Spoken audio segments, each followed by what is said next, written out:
Next one, the Constitution of India 1950 Article 51.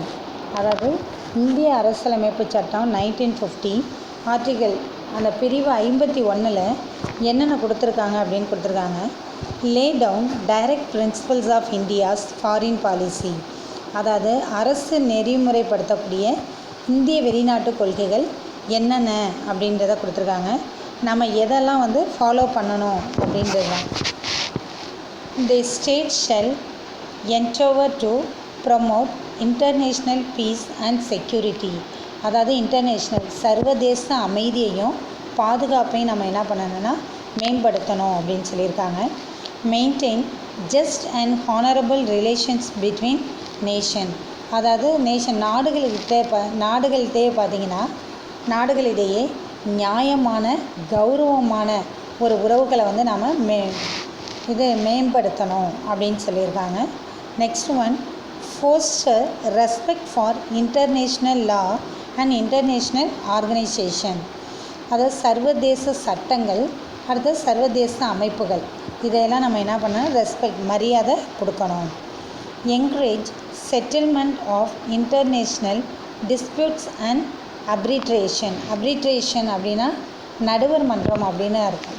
அதாவது disputes அப்படின்னா பிரச்சனைகள், சர்வதேச அளவில் பிரச்சனைகள் ஏற்பட்டுச்சு அப்படின்னா அதுக்குன்னு ஒரு நடுவர் மன்றம் இருக்கும். அந்த மன்றம் மூலியமாக நம்ம என்ன பண்ணணும்னா நம்ம அந்த பிரச்சனைகளை தீர்க்கிறத ஊக்குவிக்கணும் அப்படின்னு சொல்கிறாங்க. அதான் நம்மளாவே போய் செல்ஃபாக செய்யாமல் அதுக்குன்னு உள்ள அந்த நடுவர் மன்றம் மூலியமாக நம்மளுடைய பிரச்சனைகளை தீர்க்கணும் அப்படின்னு சொல்கிறாங்க. Next one, main objectives of our foreign policy, அதாவது வெளிநாட்டு கொள்கையோட முக்கியமான நோக்கங்கள் என்ன அப்படின்னு பார்த்தீங்கன்னா, ஃபர்ஸ்ட் ஒன் நேஷ்னல் செக்யூரிட்டி, அதாவது தேசிய பாதுகாப்பு, நம்ம தேசத்தை பாதுகாக்கணும், அதுக்கு இந்த ஃபாரின் பாலிசி ஒரு முக்கியம். நேஷ்னல் ப்ராஸ்பரிட்டி, அதாவது பார்த்திங்கன்னா தேசிய வளமை, நம்ம நாட்டை வளமையான நாடாக கொண்டுட்டு வரணும் அப்படின்றதுக்கு இந்த ஃபாரின் பாலிசி ஒன்று important. Increasing the number of friendly nation, அடுத்து பார்த்திங்கன்னா நட்பு நாடுகளோட எண்ணிக்கை அதிகரிச்சிருக்கும். நம்மளை சுற்றி உள்ள நாடுகளோட ஒரு ஃப்ரெண்ட்லியாக தான் இருக்கணுமே ஒழிய எனிமையாக நாம் இருக்கக்கூடாது. அப்போ நிறைய நாடுகளோட நம்ம என்ன பண்ணியிருக்கோன்னா நட்புறவு வச்சுருக்கணும்.